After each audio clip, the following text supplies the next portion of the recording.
नमस्कार दोस्तों, आपका स्वागत है आपके अपने YouTube चैनल रेलवे की पाठशाला पे। दोस्तों यहाँ पर बड़ी अपडेट है, रेलवे में नई भर्ती जल्द यहाँ पर आ रही है और जल्द आपको इसका नोटिफिकेशन देखने को मिल सकता है। यह दोस्तों रेलवे बोर्ड ने सभी जो जनरल मैनेजर है, यानी कि आप बोल सकते हो सभी आरआरबी और आरआरसी को यहाँ पर नोटिस भेजा है। क्लैरिफिकेशन जो एजुकेशन क्वालिफिकेशन है भर्ती के बारे में, उसके बारे में दोस्तों यहाँ पर सभी जो आरआरबी है, आरआरसी है, उनको यहाँ पर नोटिस भेजा है। और दोस्तों जल्द आपको रेलवे में नई भर्ती यहाँ पर देखने को मिल सकती है। तो चलिए देखते हैं पूरे यहाँ पर मामले को। तो यहाँ पर देखिए दोस्तों, यहाँ पर ये अपडेट रहा भारत सरकार रेल मंत्रालय रेलवे बोर्ड की तरफ से कल की डेट का यहाँ पर अपडेट है। कल दोस्तों इवनिंग में यहाँ पर ये नोटिस आया था। तो सभी जो जनरल मैनेजर हैं ऑल इंडियन रेलवे के और प्रोडक्शन यूनिट के, उनको दोस्तों यहाँ पर नोटिस भेजा गया है, या बोल सकते हैं कि उनको इंस्ट्रक्शन दिए गए हैं। सब्जेक्ट आप देखिए, clarification regarding minimum prescribed education qualification for direct recruitment to the post of assistant loco pilot in level 2। यानी कि जो डायरेक्ट रिक्रूटमेंट होती है, देखिए मैं आपको बताता हूँ रेलवे के अंदर बहुत सारे कोटे होते हैं भर्ती होने के। तो जो ओपन कोटा से वैकेंसी आती है उसे हम डायरेक्ट रिक्रूटमेंट कोटा कहते हैं। इसके अलावा रेल में प्रमोशनल कोटा होता है, एक एलडीसी होता है, एक जीडीसी होता है, ठीक है, स्पाउस होते हैं। इसके अलावा दोस्तों स्काउट एंड गाइड, ऐसे बहुत सारे रेल में ऑप्शन होते हैं। तो यहाँ पर ओपन कोटा की बात हो रही है, मतलब कि डायरेक्ट रिक्रूटमेंट कोटा की बात हो रही है। और उसमें दोस्तों असिस्टेंट लोको पायलट जो है उसके लिए मिनिमम एजुकेशन क्वालिफिकेशन क्या होनी चाहिए, इसका यहाँ पर अपडेट है। तो यहाँ पर दोस्तों बता रखा है कि यहाँ पर रेलवे बोर्ड ने जो minimum qualifying marks, minimum qualifying education है, उनको यहाँ पर आपको इसके बारे में यहाँ पर संशोधन किया है। और यहाँ पर पैरा नंबर जो 137 ऑफ 2 ऑफ 1 है, इसमें यहाँ पर दोस्तों चेंज किया गया है। और यहाँ पर दोस्तों बता रखा है कि अब यहाँ पर क्या चेंज किया गया है। तो यहाँ पर देखिए नीचे, तो यहाँ पर देखिए क्या बदलाव किया गया है। तो यहाँ पर दोस्तों बता रखा है कि जो मिनिमम एजुकेशन क्वालिफिकेशन होनी चाहिए वो दोस्तों यहाँ पर होनी चाहिए मैट्रिकुलेशन प्लस, यानी कि आप 10th प्लस आपके पास आईटीआई होनी चाहिए, पहली बात तो ये, या 10th प्लस आपने रेलवे के अंदर अप्रेंटिस करे की है तो आप एएलपी यानी कि असिस्टेंट लोको पायलट का फॉर्म भर सकते हो।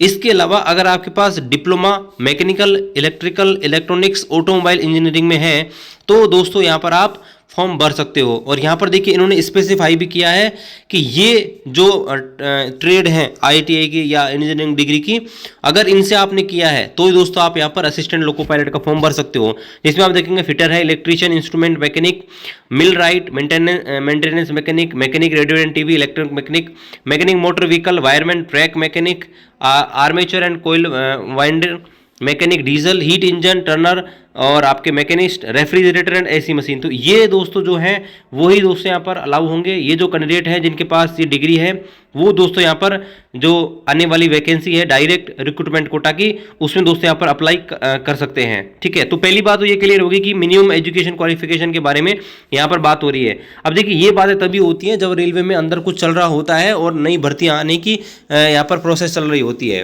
अब देखिए दोस्तों मैं आपको बताता हूँ कि नई जो वैकेंसी है वो उसका क्या यहाँ पर इस समय प्रोसेस है। तो देखिए मैं आपको बताऊं दोस्तों, रेलवे के अंदर अलग अलग कोटे बनाए जाते हैं रेलवे की तरफ से। प्रमोशन कोटा अलग होता है, डायरेक्ट रिक्रूटमेंट कोटा का अलग होता है, जीडीसी का। तो अभी देखिए रिसेंटली बड़े पदों पर जीडीसी भर्ती यहाँ पर निकली है। और जीडीसी जो आती है ना, वो दोस्तों आपने जीडीसी को नोटिफिकेशन में स्पष्ट रूप से देखा होगा कि यह भर्ती डायरेक्ट रिक्रूटमेंट जो कोटा होता है, डायरेक्ट रिक्रूटमेंट कोटा, उसका दोस्तों 25% के पदों पर आती है। यानी कि जितनी वैकेंसी रेलवे के पास खाली होती है, मान लीजिए 100 वैकेंसी ओपन कोटा से खाली है तो 25 वैकेंसी यहाँ पर दोस्तों आपके भरी जाएंगी जीडीसी कोटा से।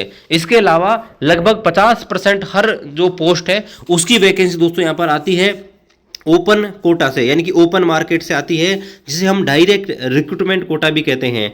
तो ध्यान रखिएगा रेलवे में अभी 10,000 से ऊपर पदों पर यहाँ पर अभी वैकेंसी आई हुई है, 10,000 से ऊपर पोस्ट पर जीडीसी आई हुई है। तो आप सोच सकते हैं कि डायरेक्ट रिक्रूटमेंट कोटा से बड़े पदों पर भर्ती आने वाली है।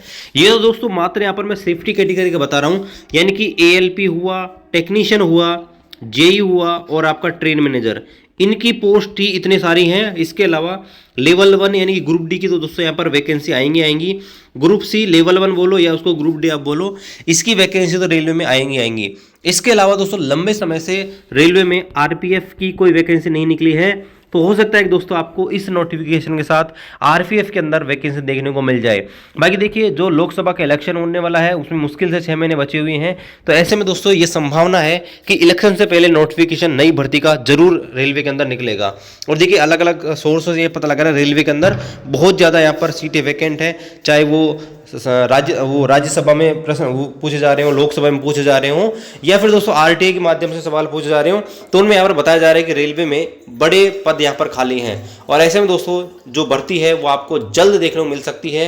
हो सकता है दोस्तों आपको अभी देखिए जो गवर्नमेंट है वो अभी देखिए 3 स्टेट अलग अलग हुए हैं, उनमें क्या है कि उनको यहाँ पर सीएम का पद बनाना है, वो कई चीज़ें हैं, तो अभी उनमें थोड़ा सा बिजी है। लेकिन लगता है कि दोस्तों अब यहाँ पर हो सकता है कि जनवरी के आसपास आपको नोटिफिकेशन देखने को मिल जाए, जनवरी फरवरी के आसपास। बाकी आपने देखा होगा कि मार्च या फरवरी मार्च 2019 में एक साथ बड़े पदों पर भर्ती निकली थी जो इलेक्शन से जस्ट पहले थी, तो हो सकता है कि आपको इलेक्शन से जस्ट पहले 1-2 महीने पहले बड़ी भर्ती का नोटिफिकेशन देखने को मिल सकता है।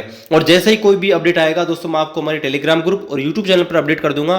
तो अभी तक आपने टेलीग्राम ग्रुप ज्वाइन नहीं किया है और यूट्यूब चैनल को सब्सक्राइब नहीं किया है, सब्सक्राइब कीजिए दोस्तों। बाकी मिलते हैं आपसे अगले वीडियो में, तब तक जय हिंद, वंदे